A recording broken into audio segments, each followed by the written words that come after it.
Duplicate voter, ভুয়ো voter খুঁজতে তৎপর হচ্ছে তৃণমূল কংগ্রেসের কর্মীরা।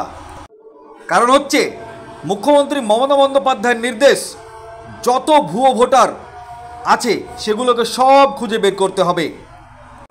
এমনই নির্দেশ দেওয়া হয়েছিল কলকাতার সভা থেকে। সেই কথা মাথায় রেখে তৃণমূল কংগ্রেসের কর্মী, সমর্থক, নেতা, মন্ত্রী সবাই কিন্তু বুথে বুথে শুরু করেছে ভুয়ো ভোটার খোঁজার কাজ। আজকে মুর্শিদাবাদ জেলার ভগবানগোলা 2 নম্বর ব্লকের আখেরিগঞ্জ গ্রাম পঞ্চায়েত এলাকার বিভিন্ন জায়গায় ভুয়ো ভোটার কাজ খোঁজার কাজ চলছে তন্ন তন্ন করে। কি বলেছেন তেনারা সংবাদ মাধ্যমের সামনে শোনাবো আপনাদের। এই ভিডিওটি যারা দেখছেন চ্যানেলটি লাইক করবেন, শেয়ার করবেন আর সাবস্ক্রাইব করবেন। আই লাভ মাই ইন্ডিয়া, মেরা ভারত মহান। আমাদের মমতা ব্যানার্জির নির্দেশে এবং অভিষেক ব্যানার্জির নির্দেশে সারা পশ্চিমবাংলা জুড়ে ভোটরে ভোট, মানে কেউ মারা গেছে, কারো ডবল ভোট আছে বিভিন্ন জায়গায়, এইসব কালেকশন করে তাদের বাতিল করতে হবে। এই কর্মসূচি আমাদের চলছে আপাতত। আচ্ছা, ভুয়ো ভোটারকে একটা খুঁজে পাওয়া গেছে আপনাদের? হ্যাঁ, আমরা পেয়েছেন। হ্যাঁ, পেয়েছি।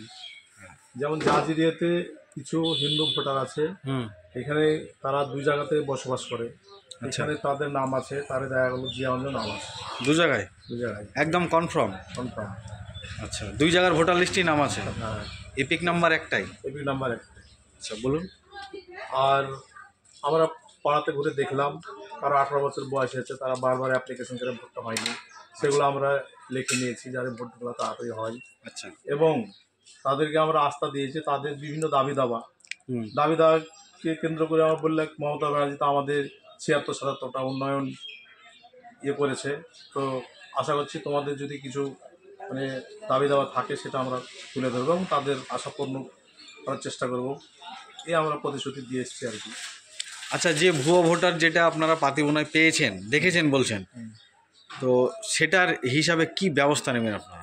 ব্যবস্থা আমরা যারা বিএলএ কাজ করছে তাদেরকে আমরা অভিযোগ করেছি, এগুলো তদন্ত করে দেখুক তাদের কাজ, তাদেরকে ওইসব কাজ করার জন্য বিডিও অফিস থেকে বিভিন্ন পঞ্চায়েতের মাধ্যমে তাদের দেখাশোনা করার তাদের দায়িত্ব, এটা তাদেরকে আমরা অভিযোগ করেছি, তারা সেটা দেখছে।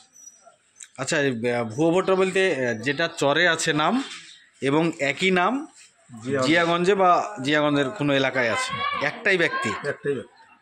তাছাড়া যে হরিয়ানা, উত্তরপ্রদেশ ওই জায়গার কি কোনো ভোটার এখানে আছে? আমরা অত বাইরের, আমরা তো নিচু স্তরের কর্মী, অত আমরা রাজ্যের খবর এবং ভারতবর্ষের গোটা খবর দিতে পারবো না। আমরা আমাদের ব্লক ওয়াইজ খবরগুলো দিচ্ছি। আচ্ছা, ব্লক ওয়াইজ যেগুলো কালেকশন করছি। আচ্ছা, তাহলে তো হিসাব মতো যেহেতু একটাই মানুষ 2 জায়গায় ভোট, তাহলে তো এক জায়গায় বাদ যাবে ওর? অবশ্যই বাদ যাবে। আচ্ছা, এটা নিয়ে আপনারা লিখিতভাবে জানিয়েছেন? অবশ্যই জানিয়েছি। মমতা ব্যানার্জি এইটা হচ্ছে নির্দেশ, এইগুলো খুঁজে বের করতে হবে। এবং মমতা বন্দ্যোপাধ্যায় এটাও বলেছে যে এই ভুয়ো ভোটারের চক্রান্তিতে দিল্লি এবং মহারাষ্ট্র নির্বাচনে কিন্তু বিজেপি বৈতরণী পার করেছে। এটা কি সত্যি তাই? এটা অনেকটাই সত্য। মানে আমরা যদিও নিচু স্তরের কর্মী, তবুও কিন্তু আমরা বিভিন্ন পেপার পত্রিকায় দেখছি এই ধরনের কারচুপি তারা করেছে। ডবল ভোট, 3 ডবল ভোট বিভিন্ন জায়গায় স্থানান্তরিত করেছে। হরিয়ানা ভোট, রাজস্থানের ভোট, এরকম অনেক ব্যবসায়িক লোকের ভোট বিভিন্ন জায়গায় আসে, এটা কিন্তু ধরা পড়ছে এবং বহু পরিমাণটা অনেক বেশি। এই ভোটে তারা অনেকটা ডিভাইড পাচ্ছে বিজেপি।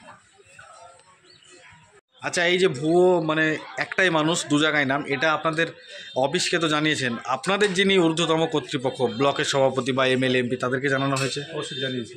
আচ্ছা, আপনার নাম এবং পরিচয়? আমার নাম শহীদুল ইসলাম, প্রাক্তন অঞ্চল সভাপতি।